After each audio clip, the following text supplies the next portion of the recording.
Right, we're recording. So, hi you guys and welcome to my channel. I'm back with a new reaction video. I hope that all of you are doing good today.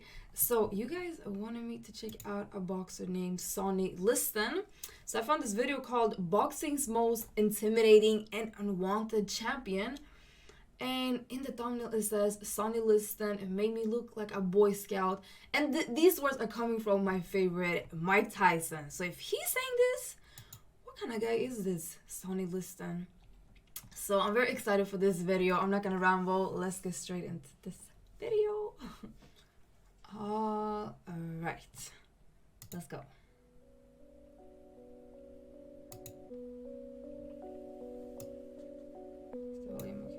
I will have the original video down in the description. In a time where boxing was rife with corruption and was ruled by organized crime, no fighter more perfectly represented the sweet science's dark age better than the fearsome Sonny Liston. His soulless glare that lacked emotion and his scowl that could crush a man's will to win, the one they called the Night Train, brought an air of menace everywhere he went. And although his name is synonymous with fear, no fighter was more misunderstood and mistreated. Rainy Day Boxing brings you Sonny Liston, a boxing legend. Sonny Liston, I think, was possibly the greatest intimidator of all time. I've seen him stare guys down where they were so scared climbing up the ring steps they could barely get in the ring. Looking at people as though he hated everyone. Looking at writers as though he hated all writers. Sonny Liston, I watched him here in the gym a few months ago, and he can hit a guy in the elbows and just about break his arm. Liston would serve time for armed robbery and later for beating up a cop. He'd been arrested more than 100 times. His manager was tied to organized crime. And one thing more, Liston could fight like hell. Born Charles L. Liston in Arkansas, USA, on an unknown date, Sonny's beginnings were as humble as can be. He was the 24th of 25 children.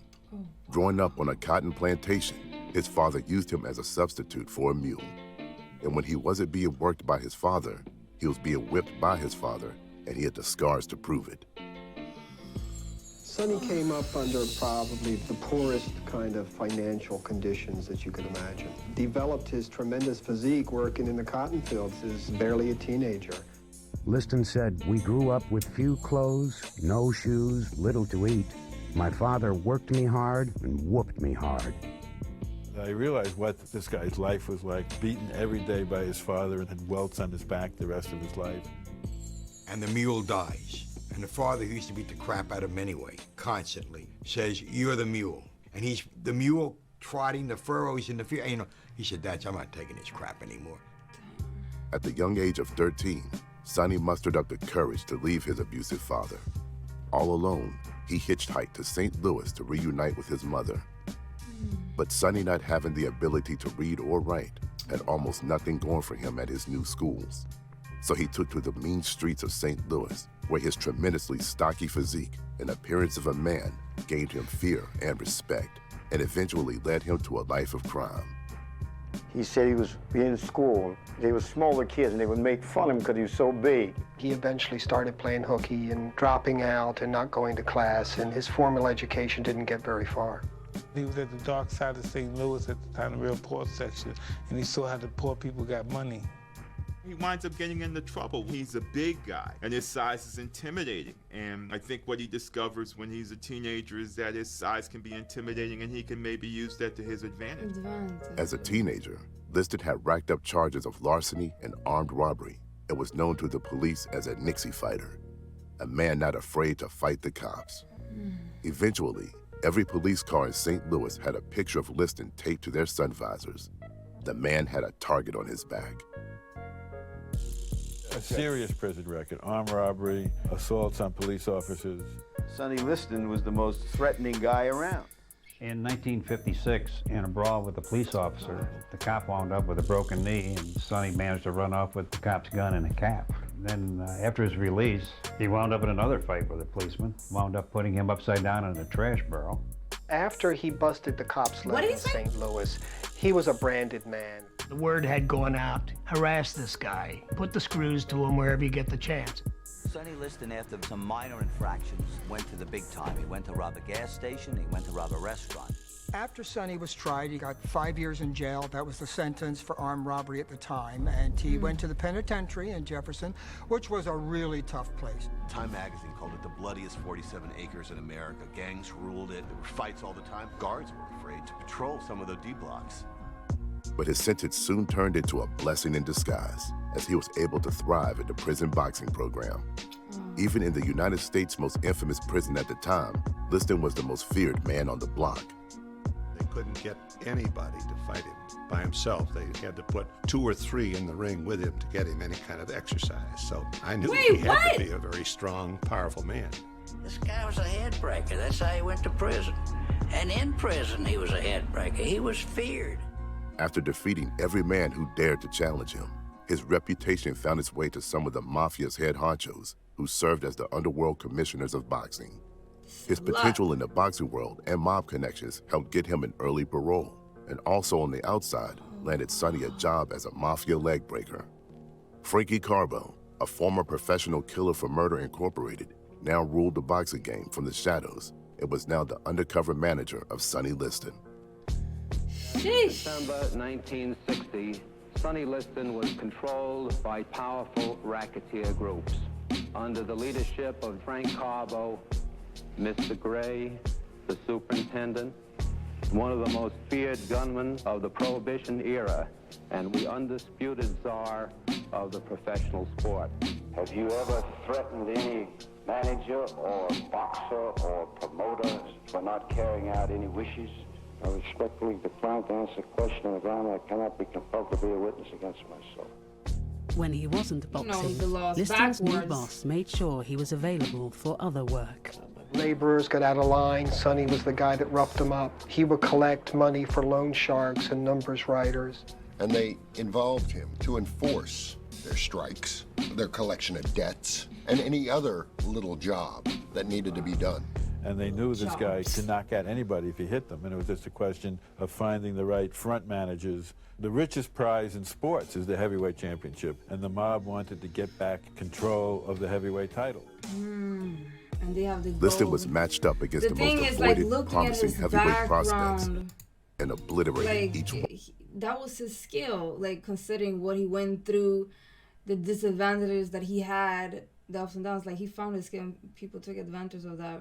I'm sure that was his way out in a way. One of them. Like, feared Cleveland Williams held the title as the hardest puncher in the division until Liston battered him on 2 separate occasions.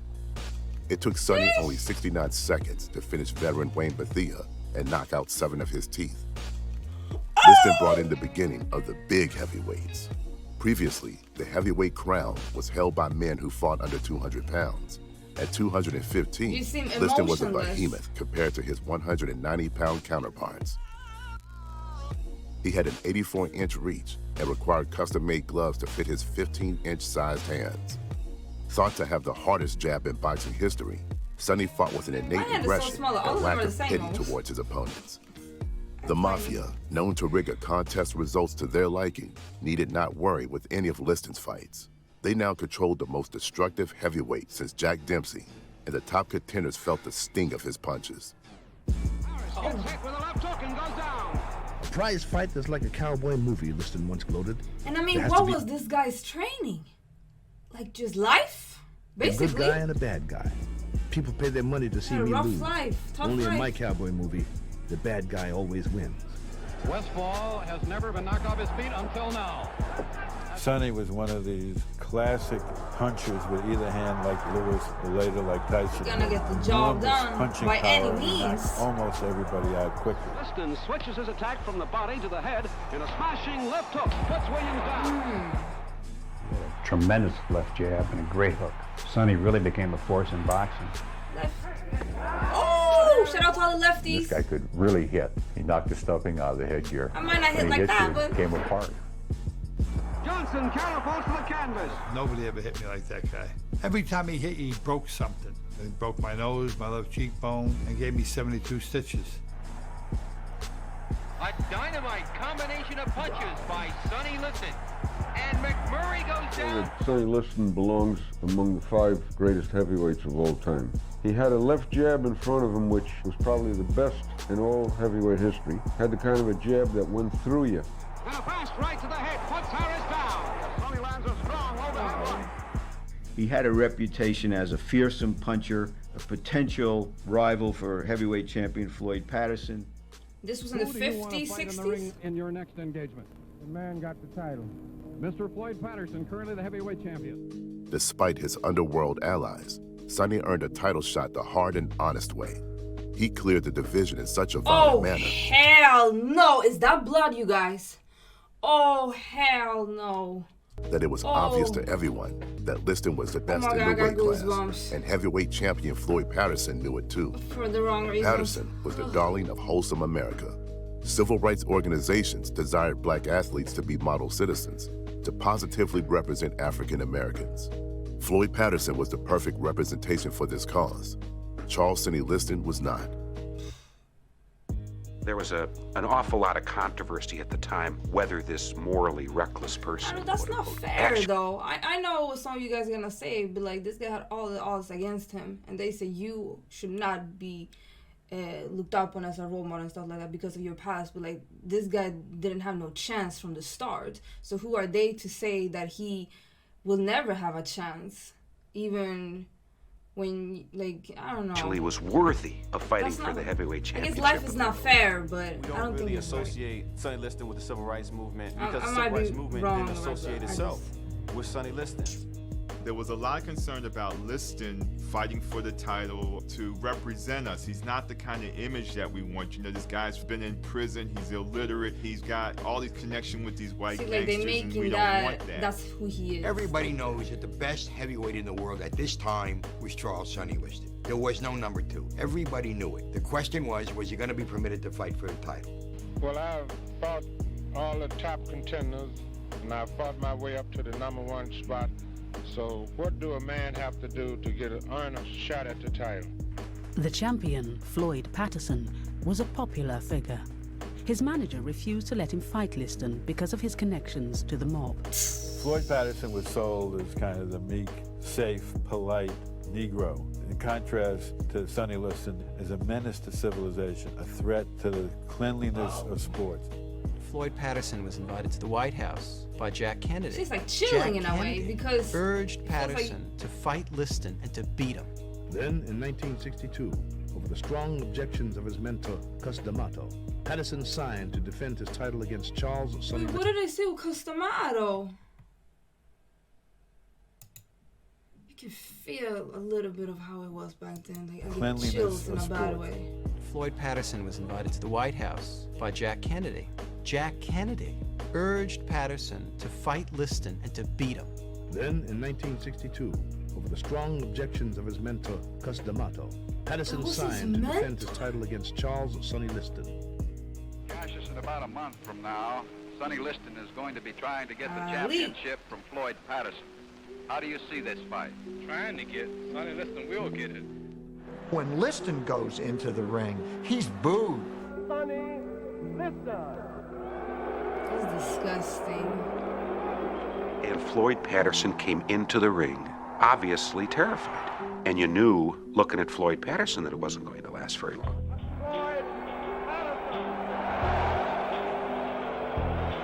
Sonny Liston moves out to face the big chance of his 28 years of a turbulent life. The Liston hook to the head is the first good punch of the fight.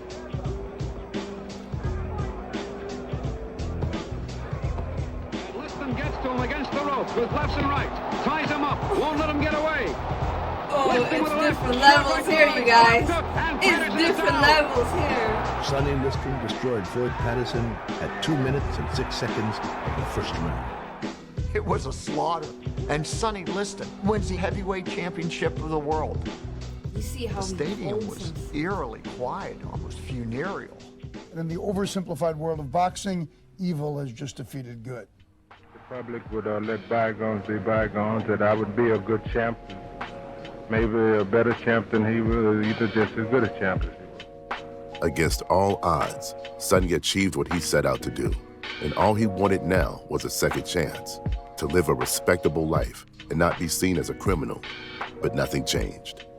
The morning after the fight, Sonny flies back to Philadelphia. He believes he has wiped the slate clean, preparing a speech where he's promising to be a good champion, and he just assumes that the mayor is going to be there and there's going to be a big parade. He at least thought he would come home to a hero's welcome. And the plane landed in Philadelphia, and he was hoping to see hundreds or maybe even thousands of people on the tarmac. You know, welcome home, champ. The usual thing that you see happening with championship fighters coming home. And there was nobody. You know, this guy who was waiting for his great moment in life saw that nothing had happened. No one had... Oh, I'm tearing up, you guys, because... Oh, I'm losing my words here. Like, the thing is, yeah, he's surrounded by corruption and stuff like that, but, like, this is his skill. This is what he do honest, you know? And I'm all for the giving credit to when someone have, you know, did it in an honest way. But, like I said, this guy, he was screwed from the beginning. So when this is his talent. This is what he great at. That you can see he's just on a different level, like his body, his technique, his skills, and people still don't want to give it to you. Like, imagine just the obstacles, and then when you find something that you feel like you can master and you're good at, and they still won't give in. Like, you just still, and his shoulders they're just gonna slumped. have you The feeling in of that hope, corner. of acceptance into the greater world vanished in an instant.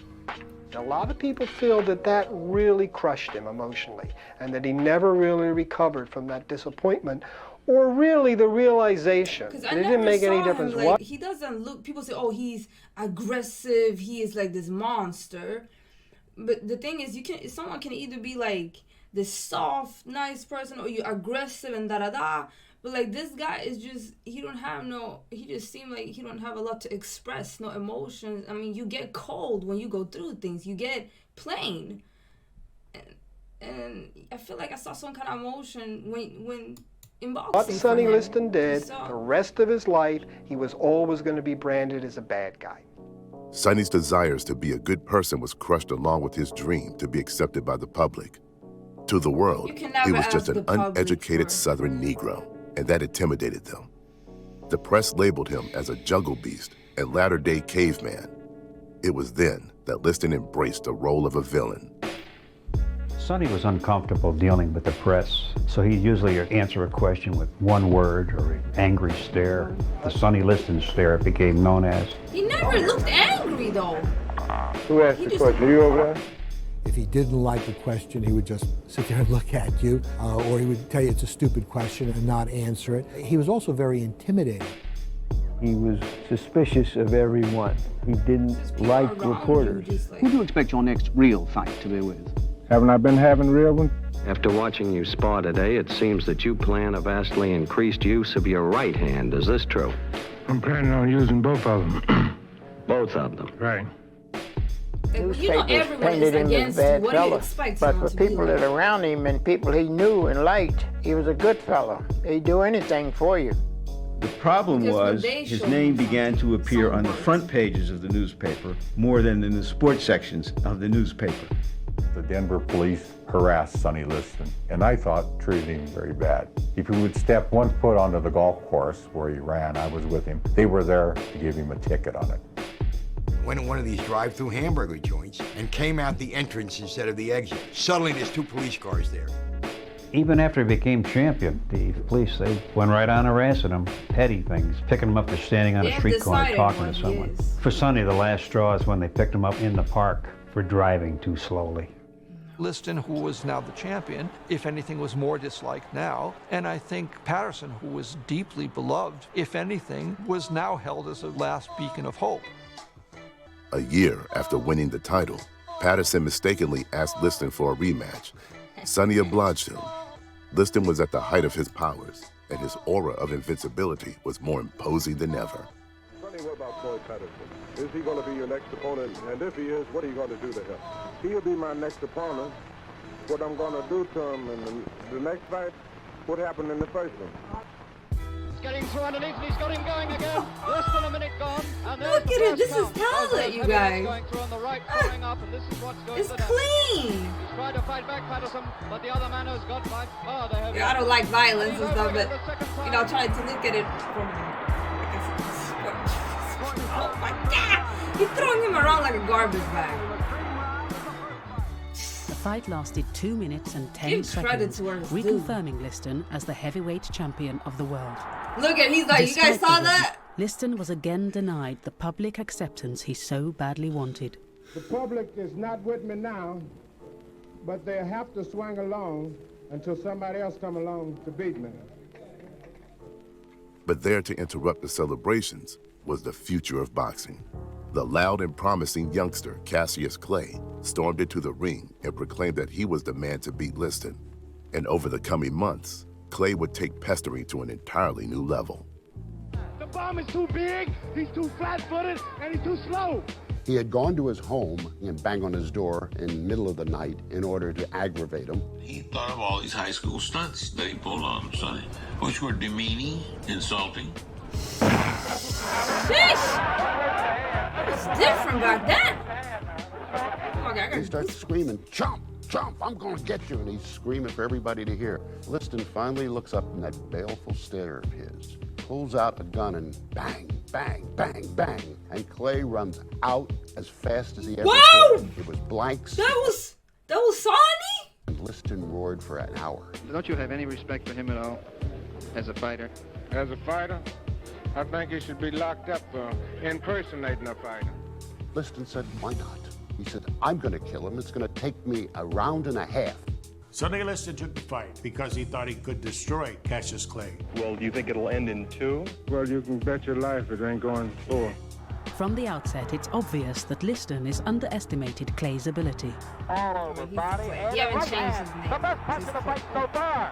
Then he started to take Sonny apart. Pop, pop, pop, pop. Here was a finely tuned, magnificent young athlete in front of him.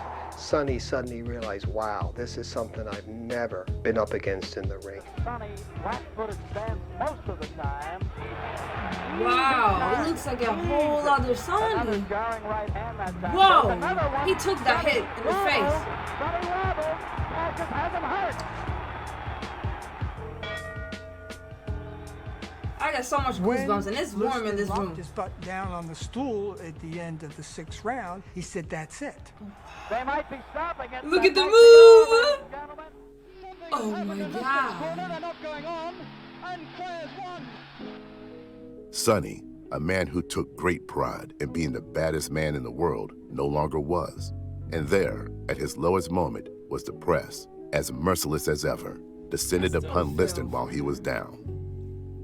Reporters came at him hard like a group of vultures. The press and he literally showing that he's sensitive, like looking for that acceptance from others, and you're gonna die disappointed if you look for acceptance from people around you, people from the outside, people that comment, like just in general. And he was looking for that, and he never. It doesn't seem like he never would get it. Dog, Sonny was a quitter. It only added to his bad reputation, not as an individual, but as a fighter. Just quit at the end of the 6th round, claiming a shoulder injury, which nobody believed. When I went back to my corner, the whole glove felt like it was full of water. And he was deeply ashamed. This was the thing that gave Sonny his identity. He was the toughest guy in the world. And suddenly he woke up one morning and he wasn't the toughest guy in the world. So he decided to do something about it. The night of the infamous Phantom Punch, and perhaps the most controversial moment in boxing history, Liston was floored by what seemed to be a harmless punch.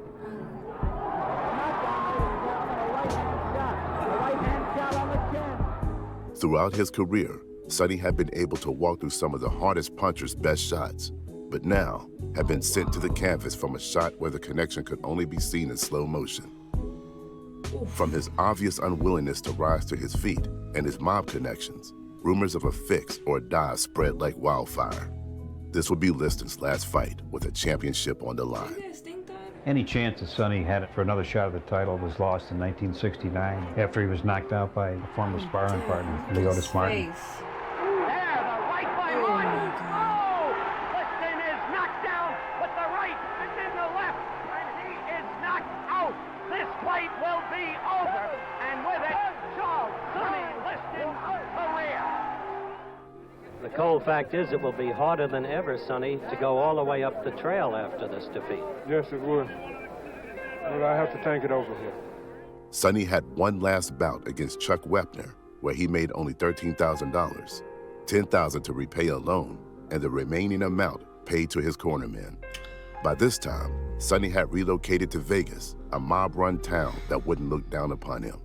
Almost none of his career earnings left, Liston found his way back to his old life as mafia debt collector. He was also seen associating with more and more criminal figures, who Sonny would eventually fall out of favor with. There were all kinds of allegations as to what Sonny was doing. There were those that say he was pushing heroin, doing the same kind of things, associating with the same kind of people. They were the only one who seemed to like, a lot of people didn't want to have humanize him or accept him some kind of way. How far off the edge he was going. Even if friends of his were told Sonny's hanging out with the wrong folks. There's a drug deal going down and Sonny's involved in it. But right or wrong, he was an accident waiting to happen. The right ones didn't want him. Sonny Liston was found dead today in his home in Las Vegas, Nevada. On January 5th, 1971, after leaving her husband alone in the house over the Christmas holidays, Geraldine Liston returned to find Sonny slumped over, heavily bloated, and in an advanced state of decomposition. With heroin in his system, it was ruled that Sonny died of natural causes. But Liston's fear of needles questioned that ruling and left theories of foul play. So many people wanted Sonny dead. The only question is who got to him first. He had gotten involved, muscling in on somebody's loan sharking business, and that he was murdered over this dispute. Most people in Las Vegas think he was given what they call a hot shot by some element of the mob. But was it self-inflicted, or was it administered by someone else? Some people saying that he was getting too big for his britches. He was trying to muscle in on some of the underground characters he was working for, and they decided that this was the way to dispose of Sonny. As forceful a presence as Liston was inside the ring, he remained a mystery outside of it, even in death. The exact date of his birth is unknown, and fittingly, we're unsure of the day he died. The mysteries and conspiracies that surround his death will never be solved now, but a natural death just seems an unlikely ending to the Liston story. He was a tragic figure who lived a tragic life, but his story wasn't without triumph. His beginnings were as low and muddy as can be, yet he rose to the peak of society and soared like a shooting star. All he desired to do was live a normal, peaceful life, but he was unfortunately never able to do so. Sadly, being misunderstood by the world is what pushed Liston into a life he didn't want to live. For such a powerful man, he had very little power over his own life. Throughout his career, he was given identities that he desperately tried to shake off. He was an illiterate, an ex-con, a leg breaker, and without a doubt, the most intimidating heavyweight champion of all time. I don't think the general public ever knew the real Sonny Liston. They knew the persona, the thug-like guy. He wasn't really that. That was a front. That was like what he needed to protect himself. Deep inside, he was misunderstood and sensitive and wounded, and that rejection, that denial of a second chance to prove himself, hurt him the rest of his life. Sonny was one of the most charming people I've ever known in sports, but he didn't share it with people because he had been burnt so often. He was very cuddly and affectionate. I never saw that side of Sonny that's been described as so menacing. He just wasn't like that. He was a fun-loving person. Like that. Sonny was spectacular with little children and old people because they were non-threatening. Go on, Betty, give the man a kiss. And he was like a father figure to me. Little things he wanted to impart with me about behaving. For me, he really wanted to make certain I stayed out of trouble. He's a good man and he's a kind man and worthy of a chance to contribute to society. Now, if you should win the championship, do you have any plans on what you're going to do after that?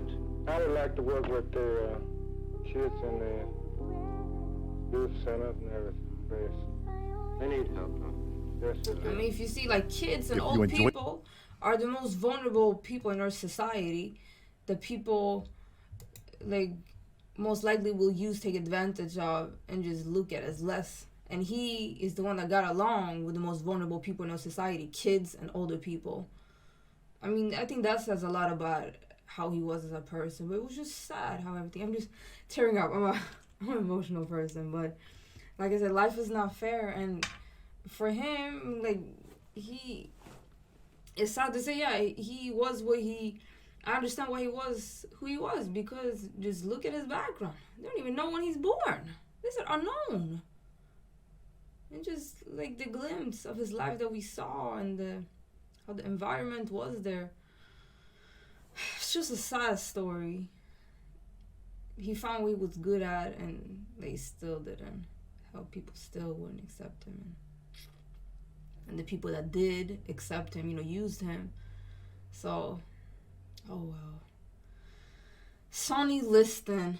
I'm glad though that you guys recommended me to check him out. I had no idea that it would turn out like this. But leave a like, comment, subscribe, and everything. If you made it this far in the video, I appreciate you. And like Mike said, Sonny Liston made him look like a Boy Scout. And he had a sad life. It was just sad. You could see some glimpse though, where he could feel happiness, but he deserved more, I think. But I'm gonna just stop rambling here. I will see you guys in the next video. Bye, you guys.